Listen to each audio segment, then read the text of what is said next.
देखो, कलयुग कोई चीज नहीं है, कलयुग कोई वस्तु नहीं है, कलयुग है हमारी सोच। कैसे कलयुग आया? बोले सोच बदल गई। जहां लोगों को झूठ बोलने में डर लगता था, अब कलयुग चालू होती, अब लोगों को सच बोलने में डर लगता है। संत महात्मा कहते सच्चाई से जीवन जियो, तो उनको कहते हैं लोग, अरे आपको क्या पता, धंधे में बिजनेस में थोड़ा तो झूठ बोलना ही पड़ता है, झूठ के बगैर थोड़ी काम चल जाएगा। तो अब कहां आया कलयुग? कलयुग कहीं शरीर हाथ पांव में नहीं आता, कलयुग कहीं बाहर भी नहीं आता, कलयुग आता आदमी की सोच में, कि उसकी सोच बदल जाती है, उसके विचार बदल जाते हैं। जहां जो काम करने में पुण्य समझता था, अब उस पाप को करने में भी उसको डर नहीं लगती, ऐसी विचारधारा मन में आ जाती है। जब द्वापर था तो कोई ये कहे कि जी हम मदिरा पीते हैं, शराब पीते हैं, हम मांसाहार खाते, तो लोग उसको टेढ़ी नजर से देखते थे। कलयुग शुरू हो गया तो कलयुग ने क्या छोला पहना? बोले अब जो नहीं खाता उसको टेढ़ी नजर से देखने लग गए। अच्छे, जिसको तथाकथित पैसा वाले बोलते हैं, तथाकथित धनवान, हाई सोसाइटी बोलते हैं, उसमें आप जरा बोल दो कि जी हम तो ये पीते वीते हम नहीं है, तो लोग उसको बड़ी हीन दृष्टि से देखेंगे। अरे तू नशा नहीं करता, अरे तू बीड़ी सिगरेट नहीं पीता, तू शराब नहीं पीता, अरे लो जी लो, हद हो गई, मांस नहीं खाते तुम। और फिर उस पे बड़े बड़े बहाने भी तैयार कर लेते हैं, बड़े बड़े बहाने लोगों के पास तैयार हो जाते हैं। मांस नहीं खाएंगे, मुर्गा मच्छी नहीं खाएंगे, तो ये सबरे मुर्गा रोड पे आ जाएंगे। बड़ा विचित्र विचित्र तो बहाना देते हैं। भक्ति की पहली शुरुआत होती है खाने से, खान पान से, आहार से। आहार में अगर कोई गड़बड़ हुई तो व्यवहार में भी गड़बड़ हो जाएगी। इसलिए आहार को शुद्ध करो। खासकर आपके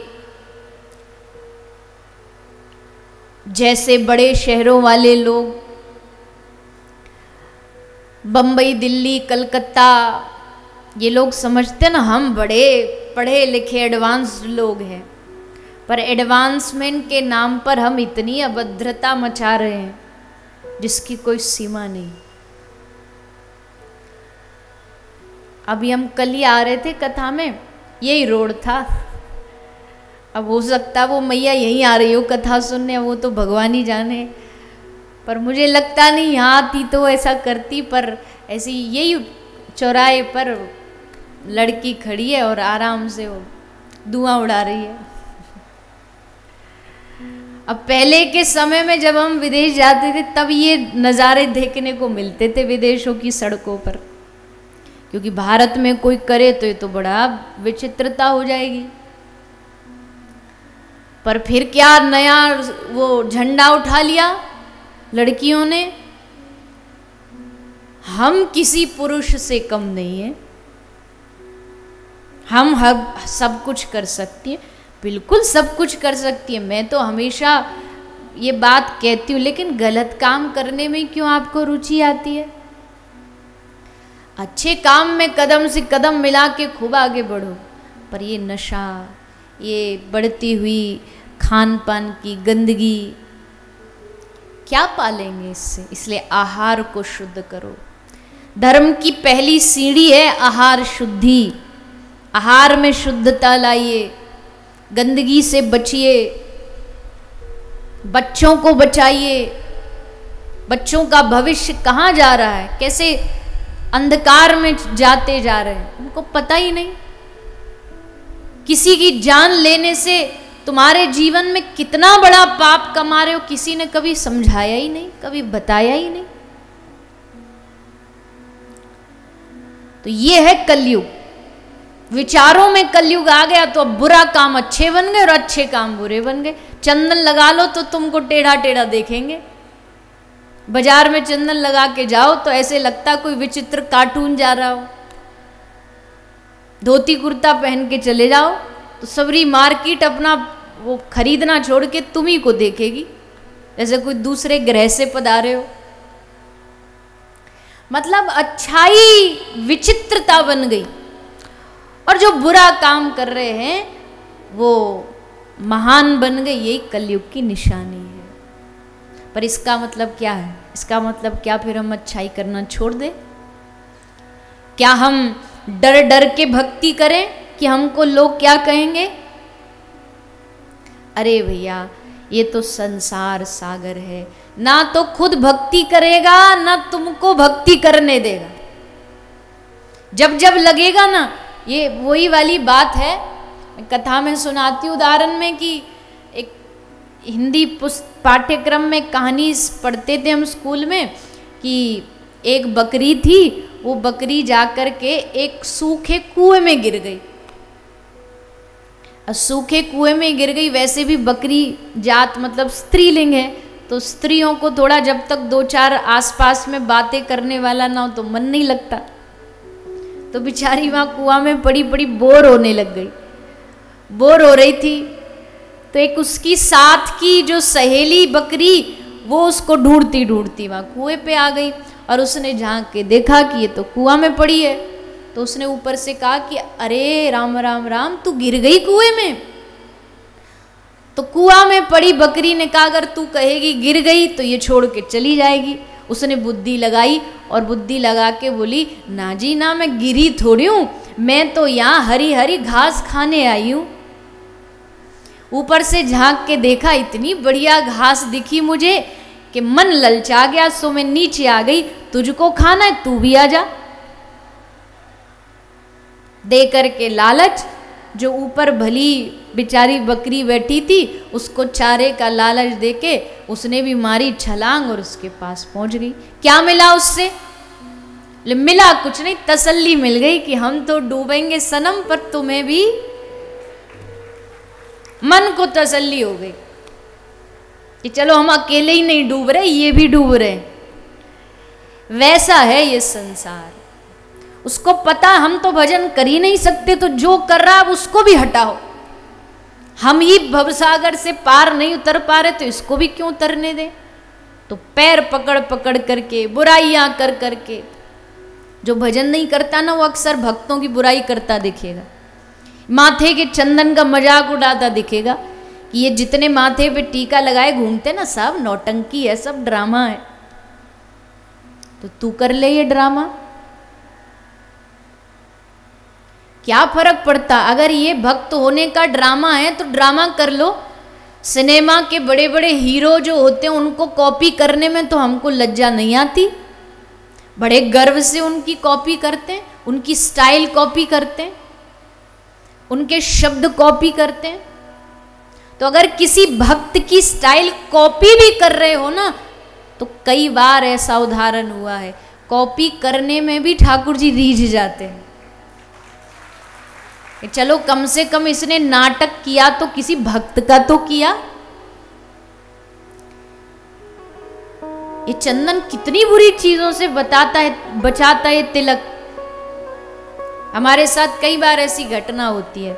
वैसे तो हम कोशिश करते हैं 2-3 लोग साथ जाते हैं प्लेन में, तो 3 सीट होती हैं जो डोमेस्टिक फ्लाइट होती है, तो अपने ही लोग होते हैं। पर कभी कभार ऐसा चांस पड़ जाता कोई और दूसरा साइड में बैठा है, अब वो देख लेता, गले में कंठी, माथे पे चंदन, हाथ में ठाकुर जी विग्रह, देखने में पक्का लगता है कि मांसाहारी होगा, पर बेचारा शर्म के मारे, लज्जा के मारे चंदन देख करके जब वो पूछने आती है वो एयर होस्टेज की, सर क्या लेंगे आप, वेज लेंगे नॉन वेज, तो शर्म के मारे कि आज तो इनके संग बैठा हूँ नहीं खाऊं, तो बोले वेज खाएंगे। तो हमको क्या लगता है, चलो चंदन ने कम से कम इसको एक दिन तो पाप करने से बचा दिया,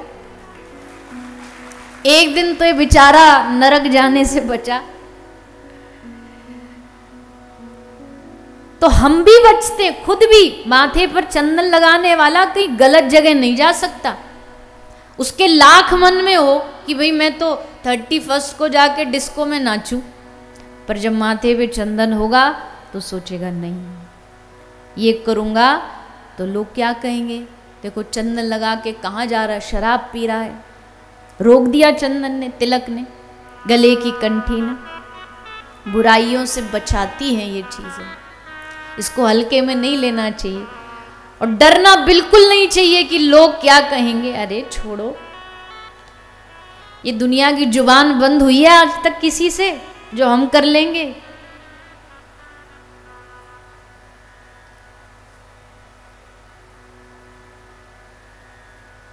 भगवान शंकर माता पार्वती के साथ नंदी महाराज पे बैठ के यात्रा पर जा रहे थे।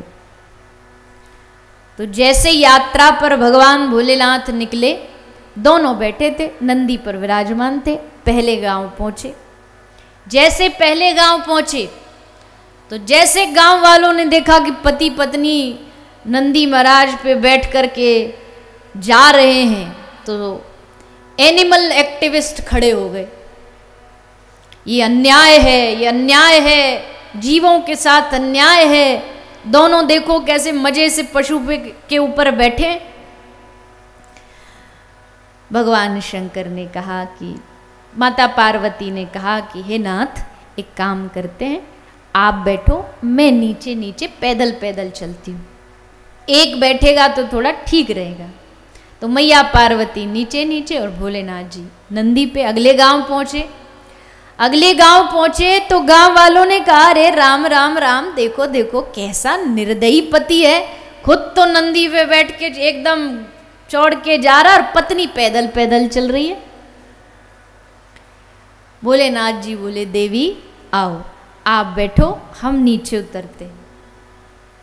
उन्होंने पार्वती मैया को बिठा दिया, पैदल पैदल चलने लगे। अब अगले गांव पहुंचे और जैसे अगले गांव पहुंचे तो वो गांव वाले क्या बोले, अरे देखो देखो जोरू का गुलाम जा रहा है, पत्नी को वहां सर पे बिठा रखा और खुद पैदल पैदल भागा जा रहा है। भगवान शंकर बोले, देवी आप भी नीचे आ जाओ, दोनों पैदल चलेंगे, तब ये दुनिया की जबान बंद होगी। लेकिन महाराज दुनिया तो दुनिया है। दोनों नीचे उतरे, पैदल चले, अगले गांव पहुंचे। भोलेनाथ जी ने बोला अब तो कोई कुछ नहीं बोलेगा, पर जैसे अगले गांव पहुंचे तो अगले गांव वाले क्या बोले, अरे राम राम राम, कैसे लोग हैं, बुद्धि नहीं है, वाहन है फिर भी पैदल पैदल जा रहे हैं। भगवान शंकर बोले, हद हो गई, ये दुनिया कब कब अपना बोलना, कब अपनी जुबान बंद करेगी। ये तो भगवान भी पैदा होते हैं ना, लोग दुनिया भगवान को नहीं छोड़ती। इसलिए कभी भी भक्ति करने वालों को दुनिया की नहीं सोचनी चाहिए। लगन प्रभु से लगा बैठे, जो होगा देखा जाएगा।